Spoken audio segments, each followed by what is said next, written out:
Hi guys! Welcome back to my channel. If you're new here, please don't forget to subscribe and click the bell button beside it para ma-notify kayo pag meron akong bagong uploads. And for today's video, I have 4 outfit ideas for you for this Halloween season, spooky season. So, ayan, ihahabol ko lang guys. I hope I can upload this before 30. I'm super late. I hope you enjoy watching. So, let's get into the video.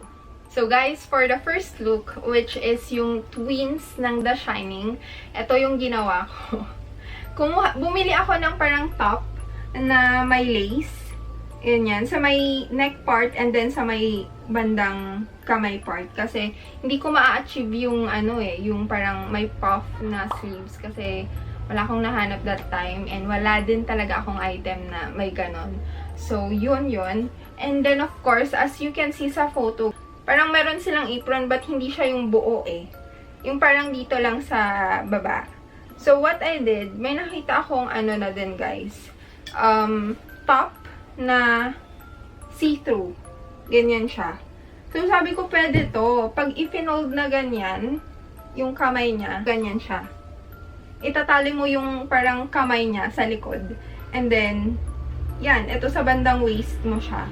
Itatali. So, I think that will do. So, yun. Nung nakita ko siya talaga. So, next guys is of course, hindi ma-complete itong look without this item. Yung dress na blue or light blue. Ito siya. So, sleeveless siya, yes. But, yun na nga yung purpose nung unang item natin, guys. So, ayan siya. Ipapatong natin siya dun sa first na pinakita ko sa inyo. So, eto siya.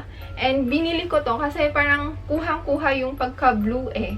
And then, I like it. Sabi ko, pwede kong gamitin to after this costume ideas. I like it. I feel like it will be very comfortable. Naka-white high socks sila dito. But then again, mababa na kasi yung dress ko. As you can see dyan sa photo. Sabi ko, kailangan may makita pa rin skin or legs. So, kumuha ko ng white socks. Which is, I think this is 25 pesos. Diyan lang sa gilid-gilid. Wala rin akong black na flats. But meron akong mule na black na patusok. Which is really, medyo malayo siya. But then again, guys. Pwede na to. Kung isang beses nyo lang din naman gagamitin. And then, ang hindi ko lang na-aim dito is yung white na parang ribbon in the middle sa waist nila. But I mean, I can get away with it. And then guys, of course, ang ginawa ko dun sa hair ko is pa-fly away talaga siya. As you can see naman sa photo, in-aim ko talaga na medyo pa-fly away yung hairdo ko that time. And then tinanggal ko yung bangs. And of course, to finish the look, meron akong clip dito na nabili ko lang din sa gilid-gilid. So, I think this is 35. I think I will link down below paano gumawa ng fake blood. Maghanap ako ng pwede kong i-link dyan. So, diretso na kayo doon. If you want to make a fake blood, pwede naman para mas bonggang-bongga yung ninyo, yung look ninyo for the Halloween event na pupuntahan ninyo. It's done! You have the Shining Twin. Maganda to guys kung parang meron kayong friend na kasama and then same kayo nung isusuot and then dun sa event, magkasama lang kayo for the whole event. That's really, really more close enough. Kasi nung ginawa ko to, mag-isa lang naman ako. So,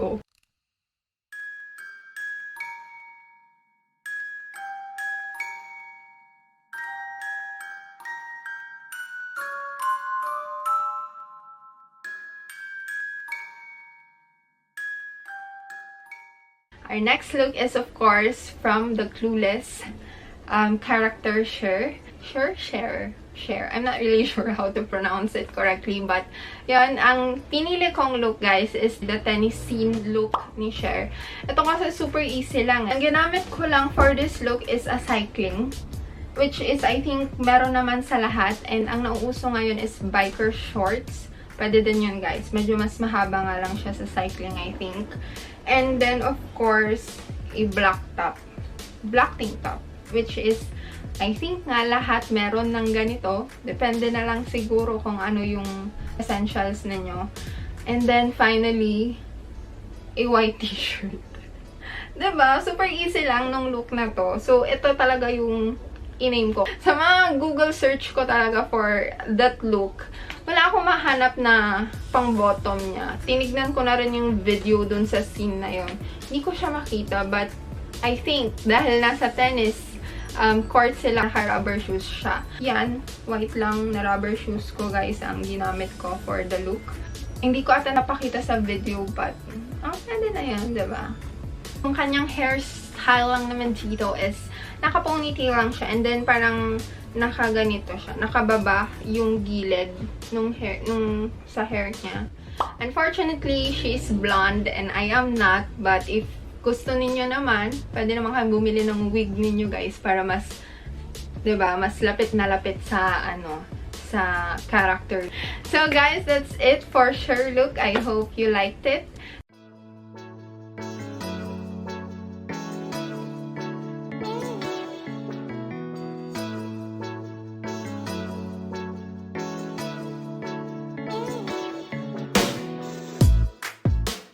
So guys, for our next look is Miss Largine from To All the Boys I've Loved Before. Etong look na to, kinuha ko siya dun sa mismong poster nila. Ang first, of course, is yung pang-inner, which is yung white na polo. Na ganyan. So, kailangan natin yung meron. Ito yung pinaka-important lang naman. Yung kwelyo na puti. If you have any means to have that color, para hindi mainit guys, kasi ang daming layer nito guys. Ito yung look na pinaka-mainit for me. So, it's not really friendly dito sa Philippines. Pero kung yung event nyo naman is parang well air-conditioned, go. I think pwede nyo naman sigurong i-cut yun guys, but depende sa inyo. Meron siyang gray on top of nung white na long sleeves. So, I have this one, which is medyo malayo and then mababa yung neckline. So, ang ginawa ko, sinuot ko siya ng pabaliktad. So, ganyan siya.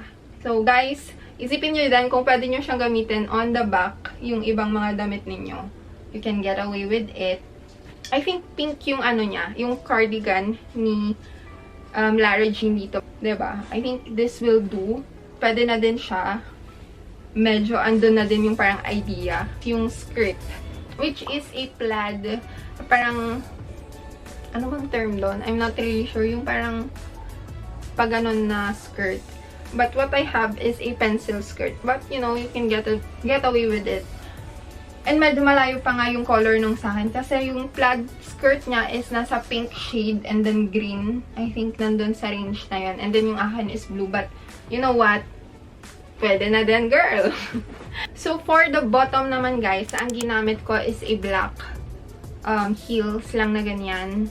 Yan. And then, nag-socks na din ako, guys, para lang hindi kita yung skin nung paa ko. So, para buong black yung baba ko, if you can imagine. So, that's the look. For Lara Jean's hair, guys, kita nyo naman ang aking hairdo ngayon. Medyo light na siya. So, unfortunately, hindi ko na as in aim yung kanyang look. But, ang ginawa ko, tinanggal ko talaga yung bangs ko, guys, for this look. And of course, binabipin ko siya sa loob. So, para hindi talaga siya kita. But, guys, if you really want to aim that look, or meron naman na kayong black hair, diba? Lucky you. But, if not, pwede naman kayong bumili ng wig. So, that's it for Miss Lara Jean's outfit idea. I think medyo na-aim ko naman ng super close yung aking look. Siguro nasa 9 out of 10 siya. Oh. Char. Siyempre, ako yun, diba? So, i-rate ko yung self ko as high as possible.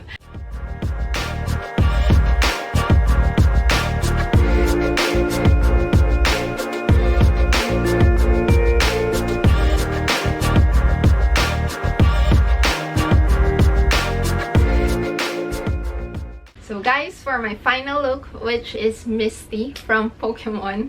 If hindi nyo naabutan ng Pokemon, oh my god, you're missing out. But, nakita ko kasi itong look na to, and sabi ko, ay gusto ko, kasi namimiss ko yung Pokemon.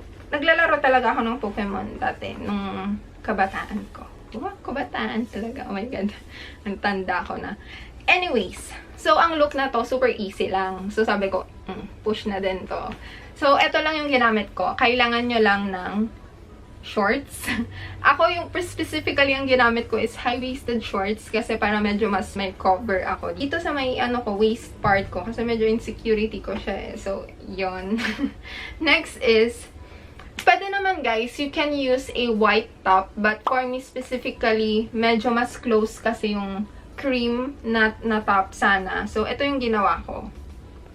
Ito, which is, itong top na to, dapat, ang paggamit nito is yung itatali mo siya sa likod. But, hindi ganun yung itsura ni Misty. So, ang ginawa ko guys, sinuot ko siya na parang ganyan. And then, tinali ko siya dun sa likod ng pants ko dito. So, tinali ko siya dito para straight yung, niya, yung itsura niya dito. Yan, straight siya. Hindi siya yung nakaganon. So, yun yung aking ginawa. And then, medyo mahaba to guys eh. Kasi, si Misty, as you can see, sorry, ang dami kong tinitignan. Yung si Misty, yung look niya dyan, medyo parang naka-cropped siya. So, ang ginawa ko guys, ginanyan ko siya. And then, nung sinuot ko siya, sorry. Sabihin natin ganyan. Nung sinuot ko siyang ganyan, medyo pinold ko pa siya. Kasi manipis din tong top kong to guys. So, mas better talaga na i-fold siya para mas yung coverage. 'Di ba? Alam nyo yan, yung mga lips natin kailangan itago, 'di ba? So kasi ako, hindi ko na mention but most pala ng mga outfit ideas ko, gumamit ako ng nipple tape para itago ang dapat itago. So ayun. May suspenders si Misty, but I don't have one.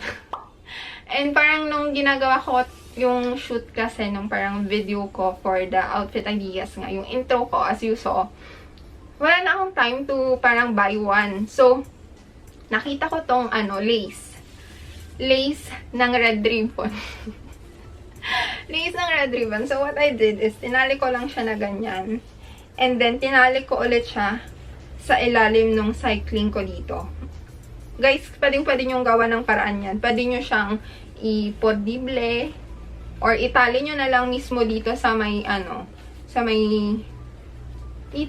lagay ng sinturon ng shorts ninyo. Pwede naman. Diskarte nyo guys kung ano yung mas gusto nyo. So, that's what I did. So, yun yung naging suspender ko. Wala talaga akong suspender. But I'll put a link down below na lang sa my description box para makita nyo kung gusto nyo bumili ng suspender for this look. Yung kanyang shoes, naka-high cut na may red hint, but I don't have one. And unfortunately, nasa province yung ganun ko. So, what I did is, of course, the white rubber shoes. Pagka-catch lang naman ako ng Pokemon. I think rubber shoes will do. And to finish, guys, the look, of course, yung hair ko, tinali ko ng dito sa side. As you can see sa photo, that's what I did. And then, in-aim ko talaga na as in na dapat kitang-kita siya. Kahit na naka-straight kang ganyan. Dapat kitang-kita mo yung pagkatali dito sa side na to. And guys, dahil maiksi na yung hair ko, and doon din naman sa character, like maiksi yung hair ni Misty, ang hirap niyang ipunin sa isang side kasi may mga nahuhulog. So, ang ninyo guys, ang inyong kasangga dito is bobby pin. Pwede pa kayong bumili ng Pokeball para push na push naman diba? Meron naman I think nabibiling mga laruan na parang Pokeball ngayon. So,